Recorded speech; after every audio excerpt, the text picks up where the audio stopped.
우리 이 팔복이 오늘 새벽에도 우리의 심령 속에 이루어지기를 주님의 이름으로 축원합니다. 팔복을 나가는데 심령이 가난한 자는 복이 있다. 심령이 겸손하고 주님 것을 주님 것으로 인정하는 자, 11조도 주님의 것이고 주일도 주님의 것이고 내 가정도 내 자식도 내 마음대로 하는 것이 아니라 하나님께서 관리자로 나에게 주셨다. 이런 마음을 가지고 사는 자에게 심령 천국이 이루어진다. 그래서 그 사람이 감사가 넘쳐나고 기쁨이 넘쳐날 수 있다. 그 다음에 애통하는 자는 복이 있나니 천국이 저희 것이며 저희가 위로를 받을 것이요. 세상을 살다 보면 돈이 주는 위로가 있어요. 그죠? 돈 많으면 좋아요. 그 위로가 있어요. 내가 먹고 싶은 거 사 먹고 싶고 가지고 싶은 거 가질 수 있는 위로가 있습니다. 또 사람이 주는 위로가 있습니다. 사람을 만날 때 어떤 행복한 사람도 있고 만나면 짜증나는 사람도 있지만 그러나 사람을 통해서 주는 위로 참 좋습니다. 그 다음에 어떤 환경을 통해서 하나님께서도 위로를 주실 때도 있어요. 그죠? 그런 위로들이 많지만 그러나 하나님께서 애통하면 하늘의 위로를 준다고 그랬거든요. 그러니까 세상에 사람이 주는 위로나 환경이 주는 위로나 돈이 주는 위로도 우리에게 상당히 위로가 되는 것은 사실이지만 가장 큰 위로는 하늘의 위로를 받아야 되는 거예요. 사람이 자꾸만 막 돈의 위로, 뭐 사람의 위로, 환경의 위로를 자꾸 갈망하는 이유는 뭐냐면 하늘의 위로가 없어서 그런 거예요.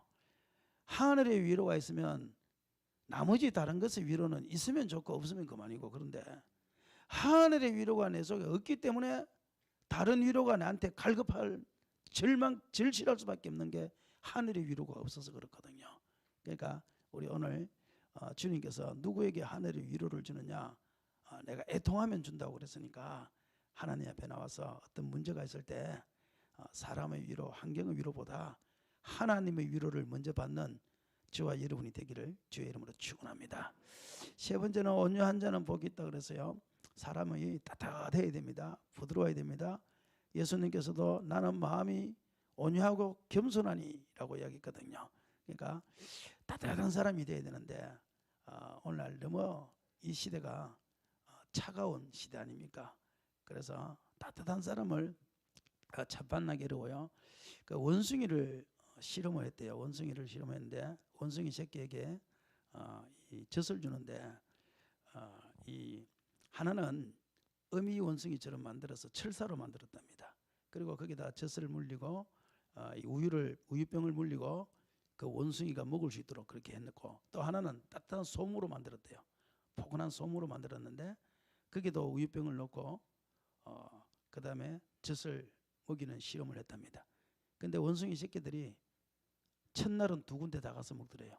근데 둘째 날부터는 차가운 철사한테 가서는 한 명도 우유를 안 먹고 전부 다 따뜻한 포근한 이 솜으로 만든 원숭이한테 가서 다 우유를 먹더라는 거예요.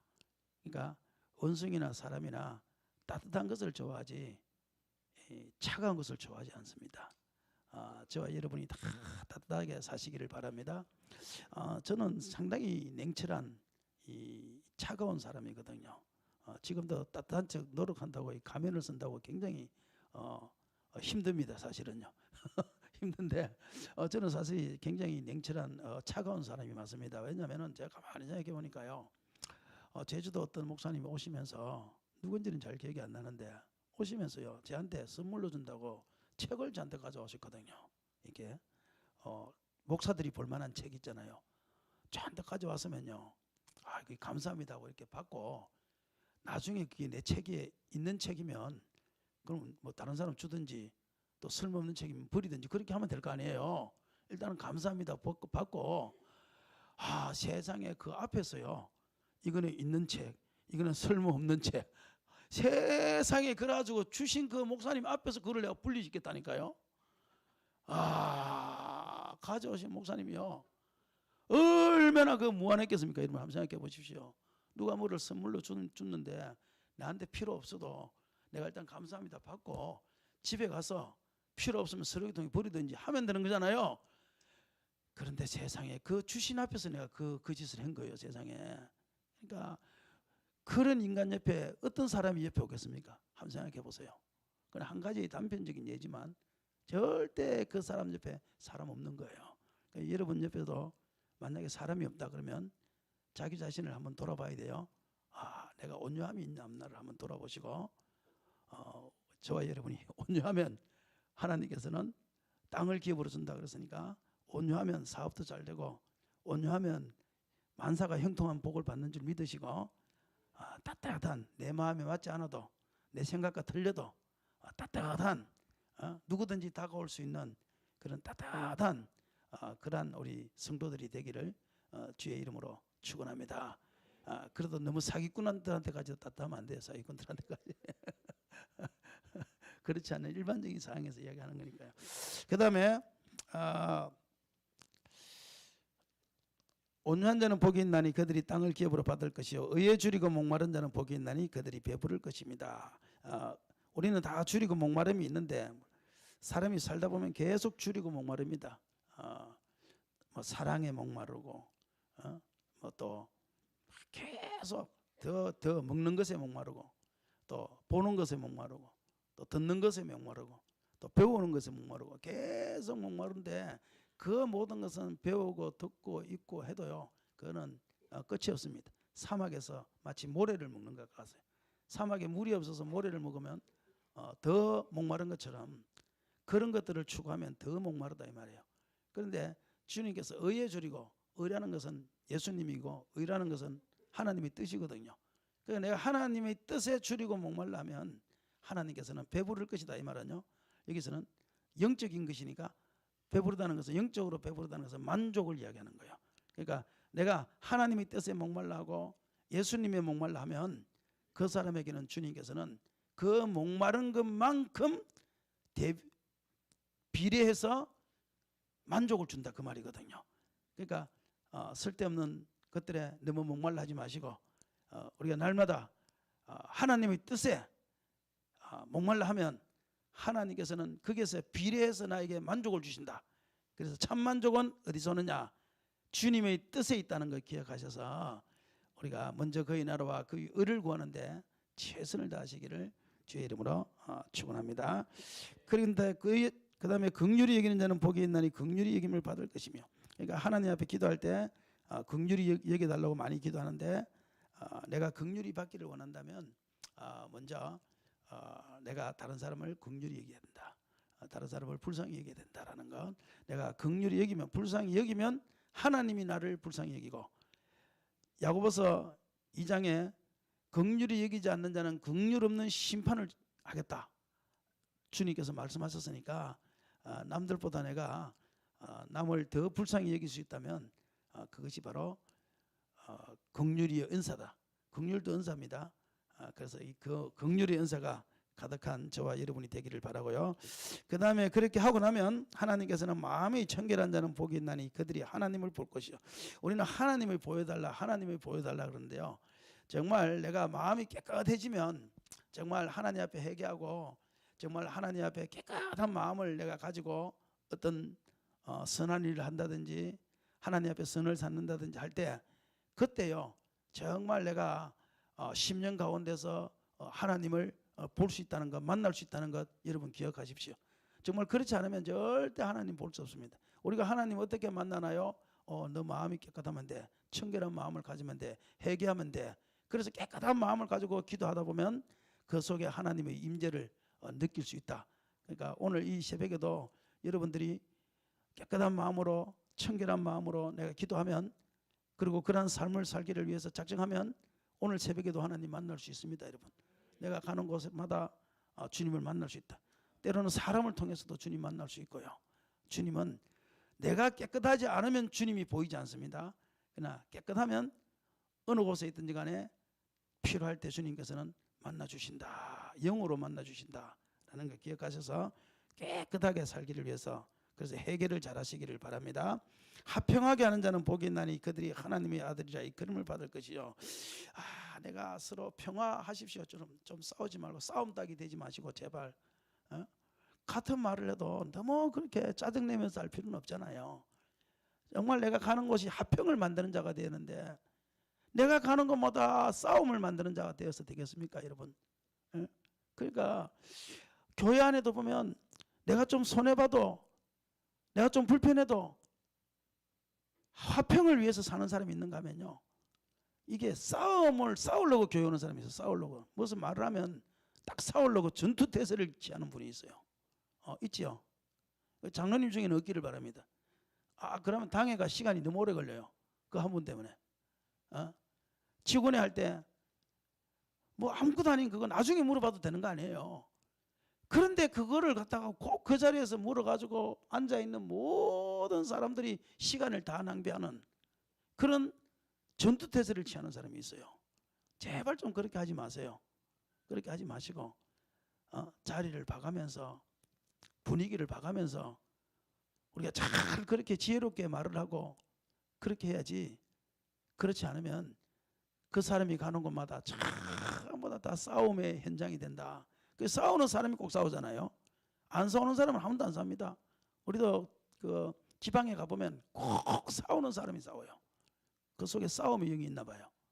그렇게 하지 마시고, 내가 구역에 가면 구역이 평화롭고, 내가 식당에 가면 식당이 평화롭고, 어디를 가든지 내가 나를 통해서 평화가 이루어지면 모든 사람들이 볼 때 저 사람은 기독교인이야, 야, 저 사람은 하나님의 아들이라, 이렇게 일컬음을 받게 된다. 그렇기 때문에 저와 여러분이 화평하기를 위해서 노력하자. 아멘. 그러면 돼요. 그 다음에 의를 위하여 박해를 받은 자는 복이 있나니 천국이 그들의 것임이라. 나로 말미암아 너희를 욕하고 박해하고 거짓으로 너희를 거스러 모든 악한 말을 할 때에는 너희에게 복이 있나니 기뻐하고 즐거워하라. 하늘에서 너희의 상이 큼이라. 너희 전에 있던 선자들도 이같이 박해하였느니라. 우리가 예수를 믿다 보면요, 가족한테도 박해를 받고, 또 친척한테도 박해도 받고, 직장에서도 때로는 박해를 받는데, 이 박해를 받는다는 것은 뭐냐면은 나와 너가 다르기 때문에 박해를 받는 거예요. 같으면 박해가 사실은 없어요. 그렇지 않습니까? 같으면 생각이 같으면 박해가 없어요. 박해를 받는 이유는 뭐냐? 생각이 다르기 때문에 박해를 받는 거예요. 그래서 내가 하나님 일을 하다가 받는 박해는 천국에서 상이 있다, 주님께서 말씀하셨으니까 그 상을 바라보면서 내가 달려가는 거거든요.